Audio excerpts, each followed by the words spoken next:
Hey everyone, today we're going to take a look at Woodcraft, which was sent to us from Rio Grande Games, so thank you so much.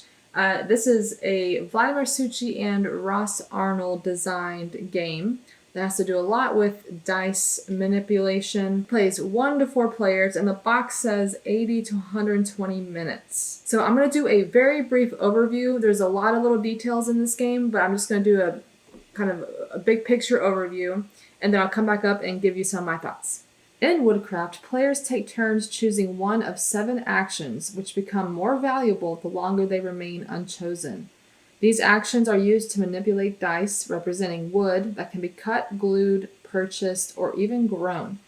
Manage your workshop, take care of your tools, and work with your cheerful helpers to complete the woodworking projects that will build your reputation as the best woodcrafter in the forest. So there's going to be rounds in this game, and players are going to be taking turns back and forth. And on a player's turn, it will generally have 3 main parts. So first, if you have any trees planted, you can grow them, which will basically be increasing the pip value of that certain tree. And then after that, you can choose one of 7 actions, so the tiles on that action wheel. And then after that, you can buy points at the end of your turn by spending blueberries. Now, Vladimir Succi seems to love the action wheel scenario because that is in some other of his games. Now, I know this was Ross Arnold as well, but that concept has been in other games as well. But with this, you're going to be choosing your tile, and depending on where you've chosen it, there may or may not be bonuses. And then you're going to be advancing the tile into other quadrants. So this dynamic way that the actions can be chosen. So some of the main things in this game is you're trying to complete these orders, which are objectives. And so there's a lot of different ways to kind of go about doing that. You got to get materials and grow trees and all kinds of things. So you'll be doing all these things through one of 7 actions. So let's kind of briefly go over some of the actions. And one of the things you can do is buy lumber. And with lumber in this game, it is dice. All right, so dice in this game is your wood. So when you buy lumber, there's different options available, and you're going to put it into your lumber pile, so you have a few spots available on your own personal player board. You can exchange dice in this game, as well as you need to be buying materials throughout the game, and the materials are mainly glue, scrap wood, and saw blade tokens, I believe. Next, you can also choose orders.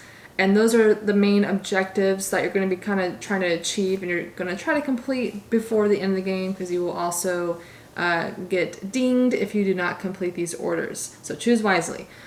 So that is an action, is simply choosing the orders.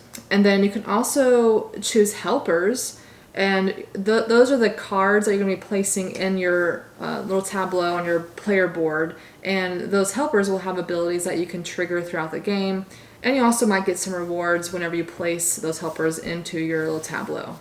You can also produce and plant trees, and with this plant tree action, you can potentially splice some wood to help you plant that tree and get it started. Then you can improve your workshop, and so there's a lot of different areas on your board that can have upgrades. So you can potentially have more pots for the trees. You can upgrade your sawing tokens. Get a gluing token and splicing tokens. These will let you basically manipulate the dice a lot more and could be very useful. Now, this game has quite a few free actions. I'm not going to go over them, but there is a lot of different things you can do in addition to one of these 7 actions. Now, there's also this part of your player board that has this little tool workshop. And basically, you can place tools out there to get more bonuses on your player board. Now, you'll be getting points throughout the game through various ways, but you'll also get points at the end of the game through a few ways as well. But one of the main ways is multiplying your completed orders by your position on the reputation track. Now, let's talk about some of my thoughts of this game. I don't think I've played a game that felt like I was manipulating dice this much.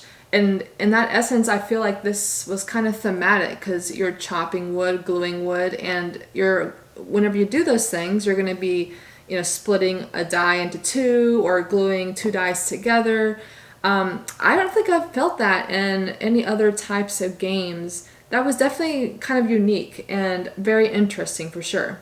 There's definitely good, solid mechanics in this game.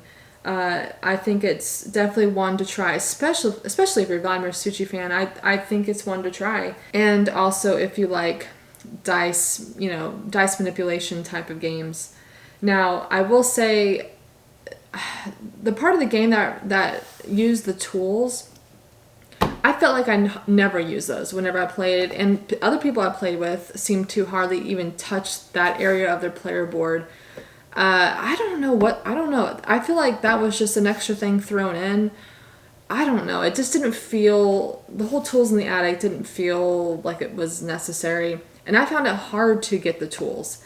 So I didn't quite like that part of the game. Honestly, I kind of just ignored that part. And I feel like other people that I played with did as well. But I gotta say, I do love me some free actions. So whenever you take your turn, you could potentially do some other fun little things. I always tend to like those games where you take an action and you have a list of additional things you can do on your turn. I just enjoy that. I find it very, very fun. So overall, I think the production on this was pretty good. I thought the gameplay was solid.